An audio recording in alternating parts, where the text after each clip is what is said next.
Gloria a Dios. A su nombre. ¿Quién vive? Amén, amén. Gloria a Dios. Bueno, estoy gozoso de estar con ustedes. Vengo de la Florida, no estaba en vacaciones, estaba allá con el grupo en nuestra reunión bianual de las Asambleas de Dios. Fue interesante, pero estamos gozosos de estar en la casa del Señor. Pueden abrir sus Biblias en Isaías capítulo 1, versículo 18.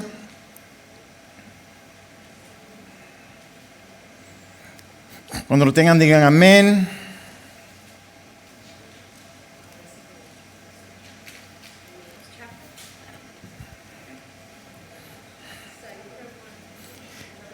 Amén.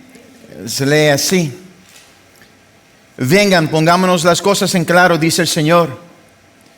¿Son sus pecados como escarlata? Quedarán blancos como la nieve. ¿Son rojos como la púrpura? Quedarán como la lana. Oremos. Señor, damos las gracias, Padre, por tu amor tan inmenso, Señor. Nos amas, Señor, aunque no lo merecemos. Sigues amándonos, Señor. Sigues trayéndonos más cerca a ti. Padre, en esta mañana nos rendimos a tus pies, Señor, a oír lo que el Espíritu le quiere decir a la iglesia, Padre. Háblanos internamente y profundamente. Que no salgamos de aquí de igual manera que venimos. Espíritu Santo, toma el control. En el nombre de Jesús. Amén y amén. ¿Pueden sentarse? No sé si tienen ese retrato allá que puse. ¿Lo tienen ya? ¿Me lo pueden poner? Ahí está. Muchos de ustedes no entenderán el chiste asociado con el título del mensaje hoy, que es yo te cortaré. Pero viene de una comedia de un carácter llamado Bon Qui. Y es un ejemplo de cultura mala, como dicen, mala apropiada, porque ella no es hispana, creo que es árabe, pero hizo este papel de uno. Ustedes la han visto, ¿verdad? La cajera que se hace las uñas mientras se atiende, o está en el teléfono mientras está trabajando. Y en el caso de Bon Qui, si le daba una orden muy complicada, ella inmediatamente llamaba el guardia de seguridad a que te saque de la tienda. Y si resistes, ¿verdad? Ella te dice, mira, yo te voy a cortar. Te cortaré, ¿verdad? Te voy a cortar. Para mí es chistoso, pero era más o menos como el 90% de la gente con la cual yo me crié, como puertorriqueño en el Bronx, que, ¿verdad? Teníamos cierta manera de ser, y si se pasa cierta línea, ¿verdad? Como los mundanos actuaban de cierta manera, ¿verdad? No lo empuje demasiado, porque si lo empuja demasiado, entonces las cosas se van a poner mal. Pero cuando estaba yo allá en el concilio, en el General Council de la Asamblea de Dios, estaba pensando en un pasaje bíblico. Me trajo a la mente este carácter Bon Qui, y me di cuenta que realmente Bon Qui no representa ya vamos a decir, los puertorriqueños del Bronx, sino que en este día representa a la mayoría de la gente que se llaman cristianas.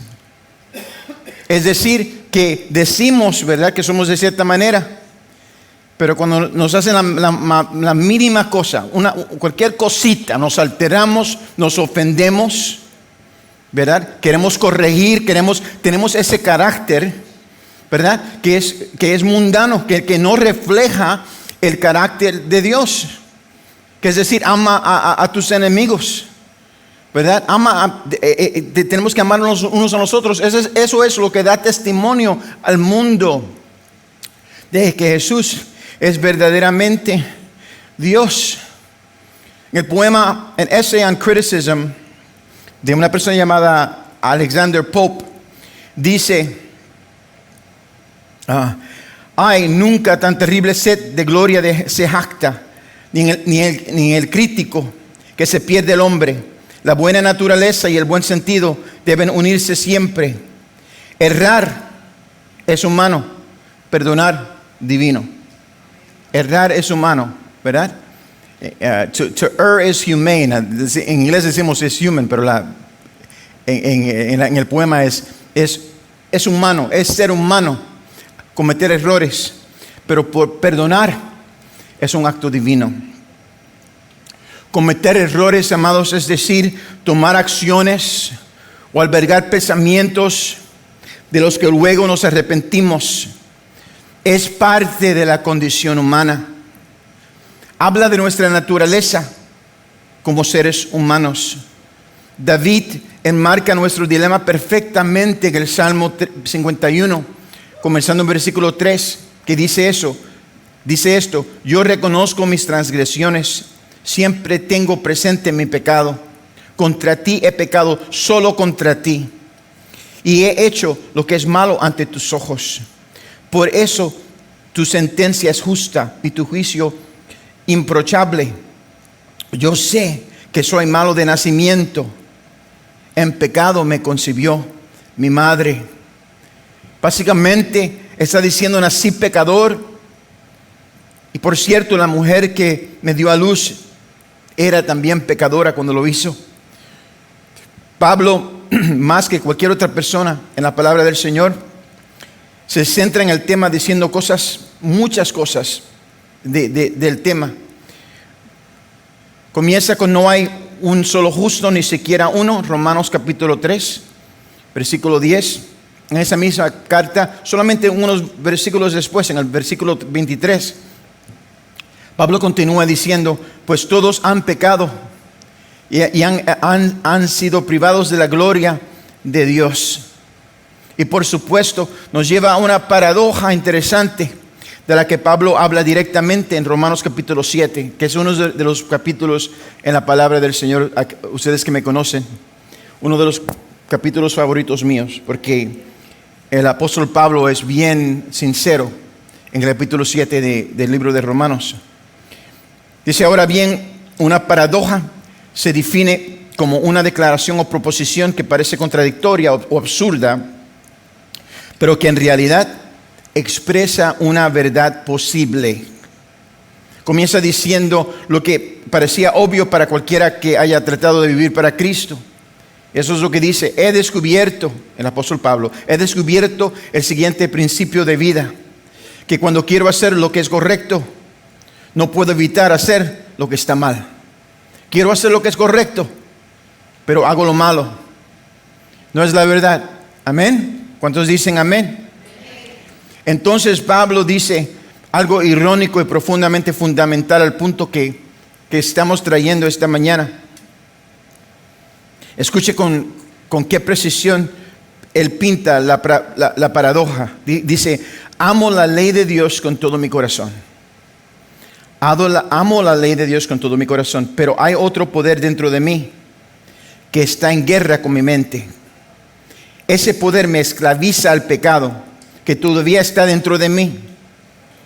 Amo la palabra de Dios, amo a Dios, pero el pecado como quiera está dentro de mí. Soy un pobre desgraciado. Dice: ¿quién me libertará de esta vida dominada por el pecado y la muerte? Wow. Pablo está diciendo: amo a Dios, pero eso no parece impedir que peque. Amo a Dios, pero no me para de pecar.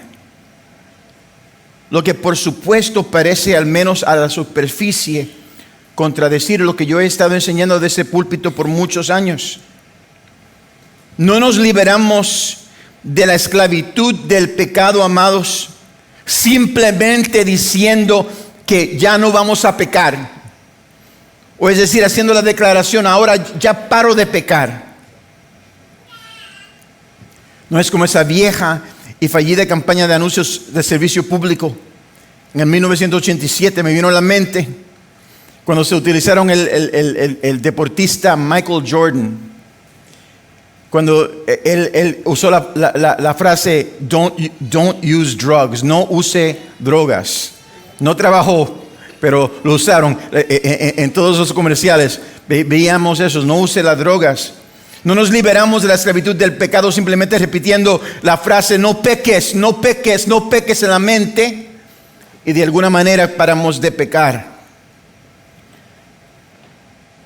Eso funcionará por un tiempo, pero al final del día, inevitablemente, retrocedemos hacia los patrones de comportamiento, por muy dañinos y autodestructivos que sean, a los que nos hemos acostumbrado. Hacemos lo mismo que hemos estado haciendo. El diablo que conocemos. He predicado que finalmente nos liberamos del pecado solo cuando nos enamoramos completa y totalmente de Jesús.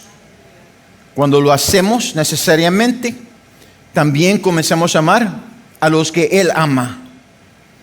Jesús personalmente nos da ese mandato en Juan capítulo 13, del versículo 24 al 35, para que nuestro amor mutuo sirva para demostrarle al mundo, a los incrédulos, a los mundanos, que de hecho somos discípulos de Cristo. El amor el uno por el otro es lo que nos distingue como discípulos de Cristo.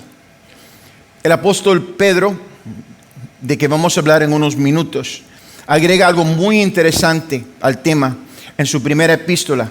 Él nos dice en primera de Pedro capítulo 4, si van conmigo, comenzando el versículo 7, dice: y se acerca el fin de todas las cosas.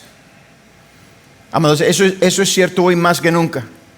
Acabo de acabar una serie de los últimos tiempos y sabemos, ¿verdad?, que Cristo viene pronto. Pero Él lo dice aquí. Entonces Pedro dice: ya que se acerca el fin de todas las cosas, así que para orar bien manténgase sobrios y con la mente despejada. Manténganse en control, manténganse atentos. Estuve hablando con Pastor Lee esta semana acerca de esto. Y en mi opinión, cuando él dice eso, está hablando de la actitud de las 10 vírgenes, o de las 5, de la parábola de las 10 vírgenes, o de las 5 vírgenes sabias, que no fueron negligentes al asegurarse de que sus lámparas estuvieran llenas del aceite. ¿De qué? El aceite significa el Espíritu Santo, antes del regreso del novio. O sea, se preocuparon por eso. Les fue importante a ellos mantener ese aceite en la lámpara. Algo que desgraciadamente no vemos hoy día en la iglesia de Jesucristo, ¿verdad? Como dije anteriormente, las 10 eran vírgenes, pero solo 5 estaban preparadas para la venida de Jesús. No sé si ni eso hoy día es cierto. Gloria a Dios. Dice, asegurarse de mantener la lámpara encendida en el templo, amados hermanos, no era una situación opcional. Era una tarea necesaria y repetitiva que había que hacerla. En el judaísmo, la luz en el templo representa la santidad de Dios y la presencia de Dios, como también la presencia de su palabra de verdad, que es luz. Pedro continúa diciendo: sobre todo, al decir que sobre todo, no es que es importante, sino que es lo más importante. Sobre todo, ámense los unos a los otros profundamente. Ámense los unos a los otros profundamente. Entonces nos dice ¿por qué? Porque el amor cubre multitud de pecados. No estamos amando al mundo. Dicen: ámense los unos a los otros profundamente. ¿Por qué? Porque el amor cubre multitud de pecados. No nos estamos refiriendo de pecados en el mundo, sino pecados en la iglesia. Pecados en nuestras vidas. Es muy interesante para mí que podemos perdonar a otra gente, pero muchas veces no podemos perdonar a nuestra propia familia, a los que son más cercanos a nosotros. Para ellos somos duros y no tenemos misericordia. No, Dios dice: no, tenemos que amarnos los unos a los otros, porque el amor cubre. Esa palabra, esa frase, el amor cubre, combina 2 palabras en griego. La primera es ágape, que habla de un amor no humano, no fraternal, En griego el amor se representa con muchas palabras, pero en este instante se usa el amor ágape, que representa un amor divino, no de origen humano. Y el término kaliptei, que significa velar, esconder, encubrir o envolver. Al igual que los hijos de Noé, cubrieron la pecaminosidad de su padre para que otros no lo vieran cuando caminaba borracho y desnudo. Y lo hicieron por su amor y respeto por él. La palabra de Dios nos instruye aquí a demostrar el amor de Dios al velar o ocultar o no exponer las faltas de los demás al público en general para no avergonzarlos. ¿Por qué? Porque muchos de nosotros, amados, aunque somos cristianos, aunque amamos a Jesús, hacemos cosas vergonzosas y tenemos pensamientos que no le agradan a Dios. Y lo pueden negar por mal. Y a veces no nos vemos así porque sabemos cómo vestirnos, cómo comportarnos, cómo hablar, qué frases decir. Gloria a Dios. Qué tamaño de Biblia cargar para dar cierta impresión. Pero al fin de todo somos hombres y mujeres que como el borracho o la prostituta en la calle van a ser salvos solamente por la gracia de Dios. Porque Dios ha sido misericordioso con nosotros.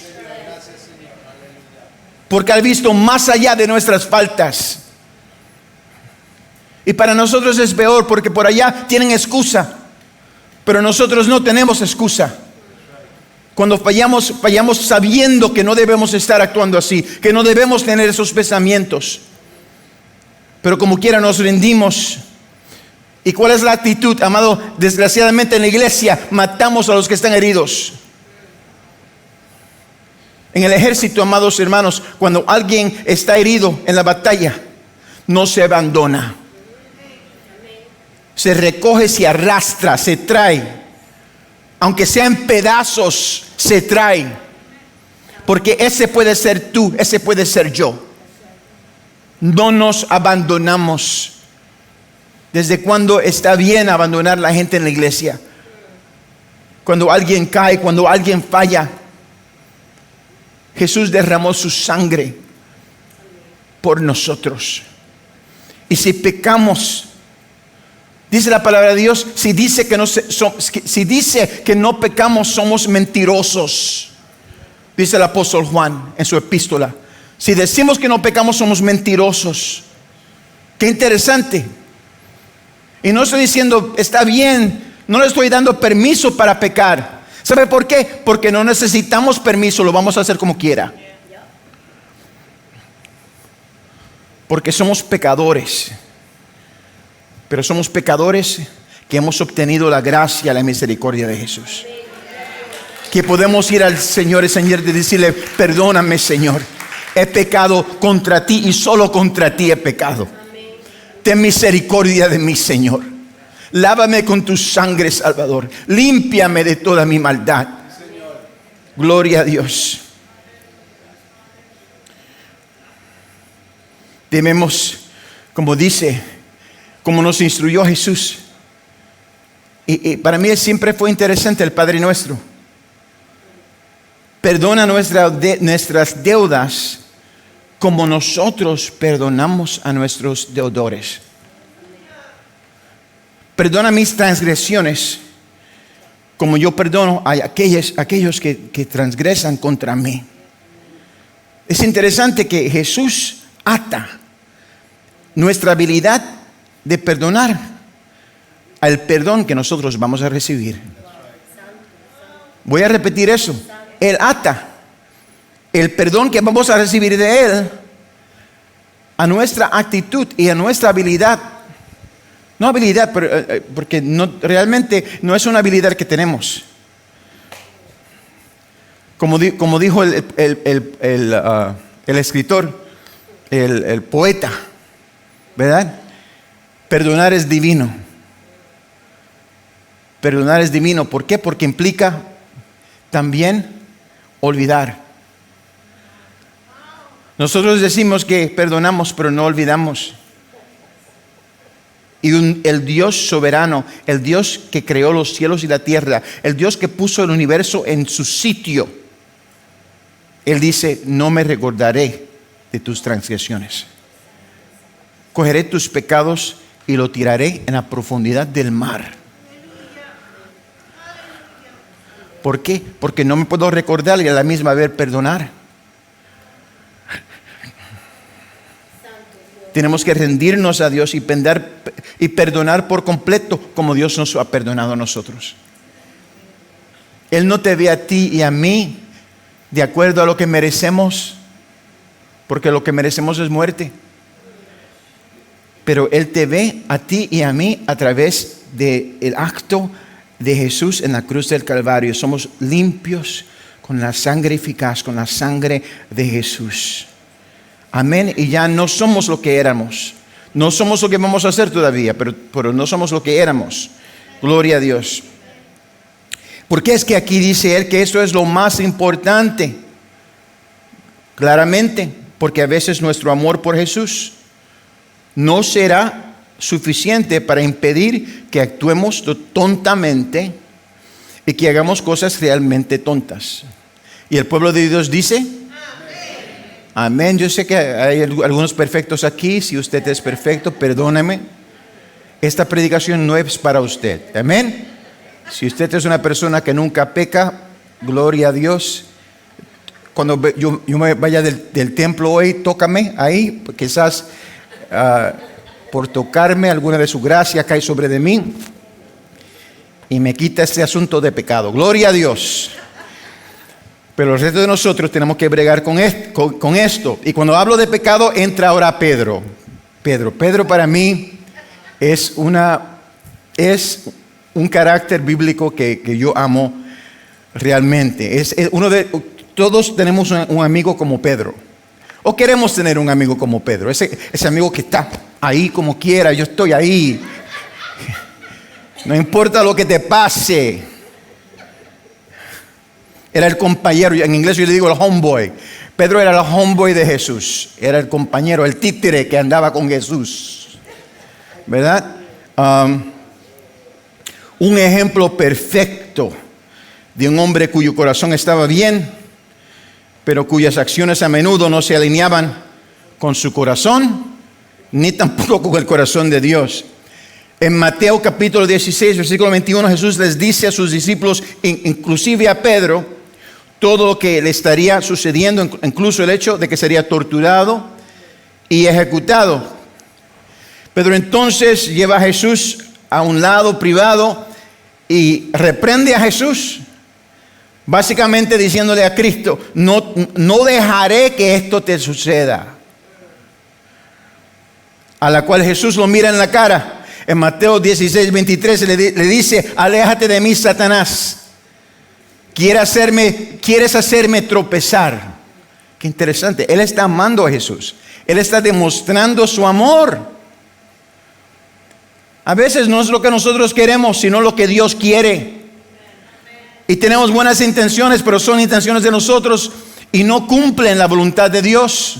Tenemos que examinar nuestros deseos y compararlos con los deseos de Dios para ver si se alinean. Lo que dice Jesús después de eso nos da una indicación del problema interno que tenía Pedro. Le dice ¿qué? Le dice, mira Pedro, no piensas en las cosas de Dios, sino en las de los hombres. Estás pensando como un mundano. ¿Sabes lo que le está diciendo Jesús a Pedro? El problema tuyo es que tú eres un carnó. Eso es Pedro, tú eres un carnó. Por eso es que te salen estas palabras de tu boca. Porque no estás buscando la presencia de Dios correctamente. En Mateo 26, 31 Jesús les dice a los discípulos que todos ellos se apartarían a causa de él. Básicamente que lo abandonarían. Pedro aparentemente se ofende por la declaración de Jesús y le dice a Jesús, aunque todos te abandonen, O sea, está tirando el resto de los discípulos bajo el bus. Aunque todos estos tipos aquí te abandonen, yo más nunca. Yo jamás lo haré. Jesús entonces hace estallar la burbuja de Pedro públicamente al informarle que no solo lo abandonaría, sino que antes de la mañana, antes de que él cante el gallo, me vas a negar 3 veces. Ahora, Pedro tuvo un problema con lo que había dicho anteriormente. Ahora sí que él está bien. Pedro está carnú por todo sitio. Dice en el versículo 35, aunque tenga que morir contigo, insistió Pedro, jamás te negaré.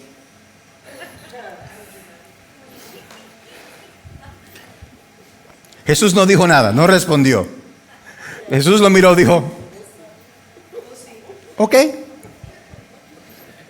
Como sabemos ahora, Pedro lo niega 2 veces ante dos diferentes sirvientas. Y luego ante un grupo de espectadores esa noche. Después de lo cual él oyó el gallo cantar. Y dice la palabra de Dios que él salió afuera y lloró amargamente.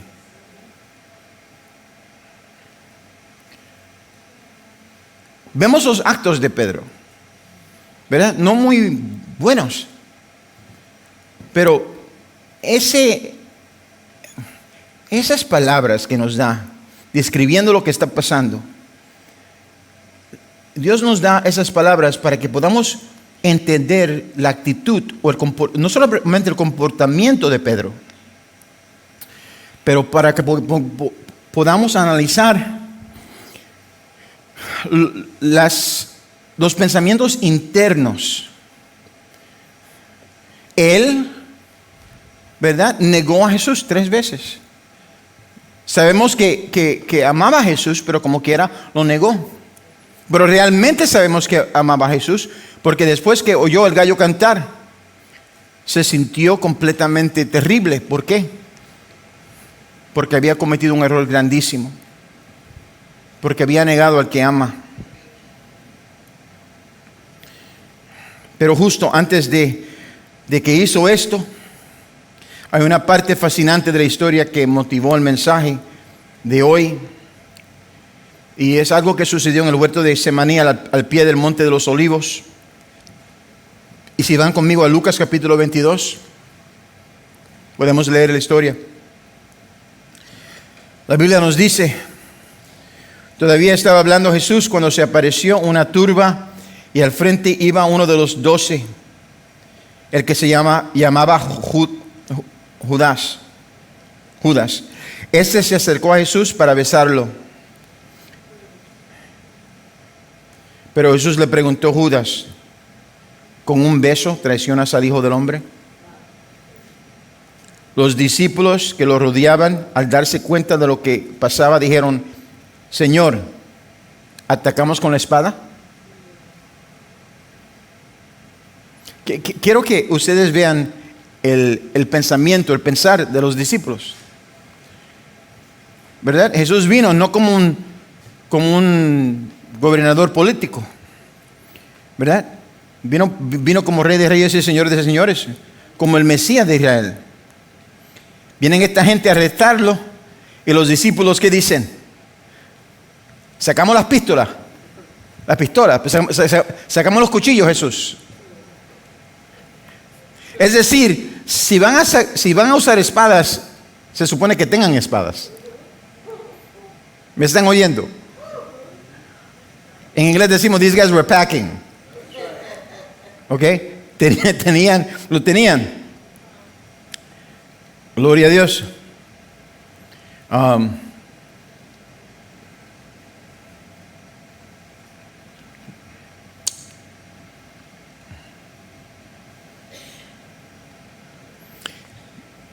Así que tenemos un vendido, Judas, haciendo su traición, y luego la situación se pone realmente caliente, cuando de repente leemos en el versículo 50, y uno de ellos hirió al siervo del sumo sacerdote, cortándole la oreja derecha.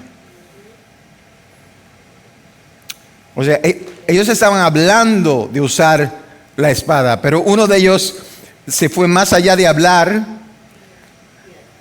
A lo mejor ni esperó la respuesta de Jesús. Sacó la espada y le cortó la oreja al guardia. Eso es un comportamiento loco para cualquier persona. Pero esos no eran simplemente gente cualquiera, eran los discípulos de Jesús. 12 individuos que Dios usaría posteriormente para transformar al mundo.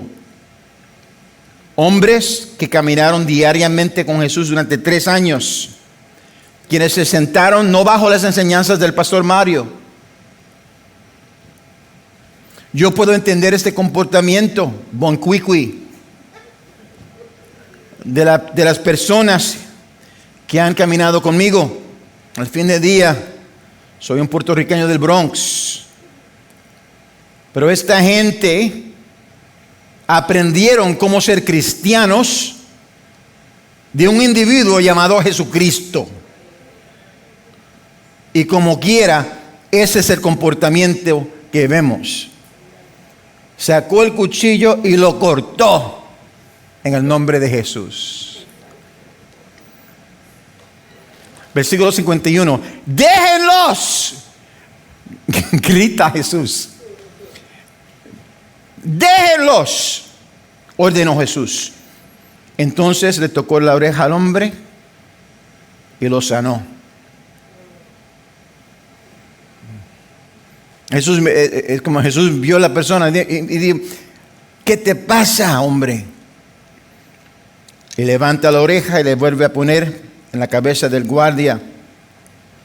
El Evangelio de Juan identifica al discípulo culpable. ¿Quién puede ser este discípulo culpable? Ese es el misterio, ¿verdad? Lo resuelve el apóstol Juan. Simón Pedro, que tenía una espada, lo desenfundó e hirió al siervo del sumo sacerdote, cortándole la oreja derecha. Nos dan el nombre. El siervo se llamaba Malco. Pobre Malco se quedó con una oreja. Vuelve esa espada a su funda, le ordenó Jesús a Pedro. ¿Acaso no he de beber el trago amargo que el Padre me da a beber? El apóstol Pablo lo dice así en Romanos capítulo 12, versículo 2. Dice: no se amolden al mundo actual, sino sean transformados mediante la renovación de su mente. Si nuestra mente no se renueva, nuestras acciones no se transformarán. Pensamos, nos sentiremos y actuaremos como mundanos. No importa cuántas veces vengamos a la iglesia, cuántas reuniones de oración asistimos. En Juan 21, comenzando el versículo 15, aprendemos que Pedro finalmente encontró su camino. Después de su resurrección, Jesús le pregunta 3 veces a Pedro si lo ama. ¿Me amas, Pedro? Cada vez Pedro respondió sí. Pero cada vez Jesús le pedía que hiciera algo para mostrar ese amor. ¿Me amas? Sí. Apacienta mis corderos. Evangelización. Busca nuevos. Busca a bebés espirituales. Pedro, ¿me amas? Cuida mis ovejas. Guía y pastorea a los nuevos convertidos para llevarlos a un lugar de madurez espiritual. Cuida mis ovejas. Y finalmente, Pedro, ¿me amas? Jesús, tú sabes que yo te amo. Apacienta mis ovejas. discipula a los maduros, equipa a aquellos que yo he escogido para que sean activos en el ministerio, para que puedan edificar el reino de Dios. Al fin, Pedro se convirtió en el jefe del concilio de Jerusalén. Hasta el día de hoy, ¿cuántos aquí fueron católicos? ¿Quién fue Pedro?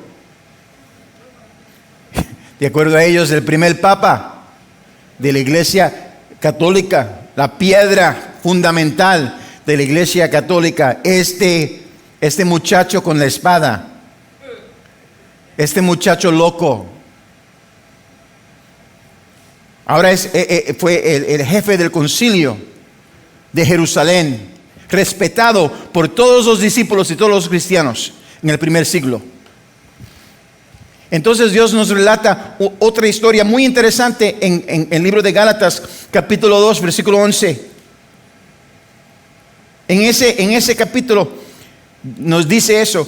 Pues bien, cuando Pedro fue a Antioquía, le eché en cara su comportamiento condenable. Le eché en cara su comportamiento condenable. Está Pablo hablando de Pedro. Dice, antes que llegaran algunos de parte de Jacobo, judíos, Pedro solía comer con los gentiles. Se comía sándwiches cubanos ahí con los gentiles, no había problema. Pero cuando aquellos llegaron, los judíos, comenzó a retraerse y a separarse de los gentiles por temor a los partidarios de la circuncisión, a los judíos. Entonces los demás judíos se unieron a Pedro en su hipocresía. Y hasta el mismo Bernabé se dejó arrastrar por esa conducta hipócrita.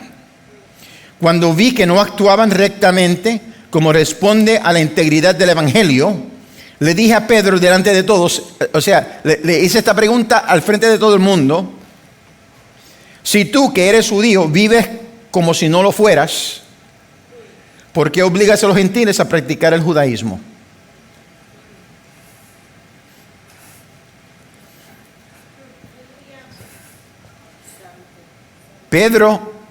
Pablo le dice a Pedro: ¿por qué eres tan hipócrita?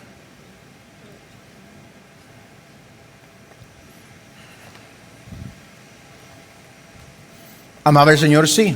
¿Era respetado? Sí. ¿Predicaba el evangelio? Absolutamente. Iba donde quiera allá en Jerusalén y predicando. Muchos recibieron el bautismo del Espíritu Santo bajo el ministerio de Pedro. Al fin de todo, Pedro fue martirizado por Cristo. Al fin de su vida no quedó ninguna duda en cuanto a su lealtad y a su amor para Jesús. Pero amados, no es suficiente decir que amamos a Dios si nuestras acciones no demuestran posteriormente la autenticidad de ese amor. Y ahí fue a donde me trajo Jesús. Antes de preparar esta enseñanza,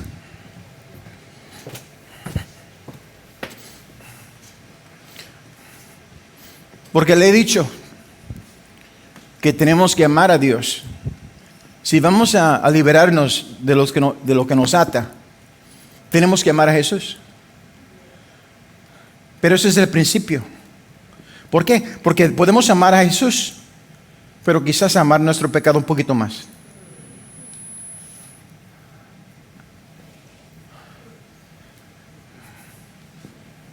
Es asunto de comparación. No solamente si amamos a Dios, pero ¿cuánto amamos a Dios? ¿Amamos a Dios tanto que afecta nuestro comportamiento?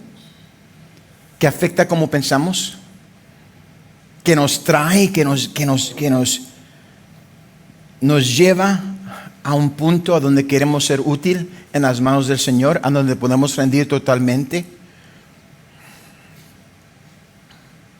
Amados, muchos no llegarán a ser mucho en el reino de Dios por causa de su carácter, que no han sometido bajo la sumisión, ¿verdad? Bajo la autoridad de Jesús. Pedro tenía un problema de carácter. Un problema que lo siguió hasta cuando era el jefe de los apóstoles, el Papa. No era Papa, pero vamos a decir, ¿verdad? Porque nosotros estamos de acuerdo que él era el líder. El líder, no había ninguna pregunta, él era el líder de los cristianos del primer siglo. Y como quiera, hasta como líder, hacía cosas tontas. Actuaba hipócritamente. Tuvo que ser corregido por Pablo. ¿A dónde estamos nosotros? ¿A dónde andas tú? Tu comportamiento, tu manera de pensar, ¿está sometida al Señor o no? Inclinemos nuestros rostros.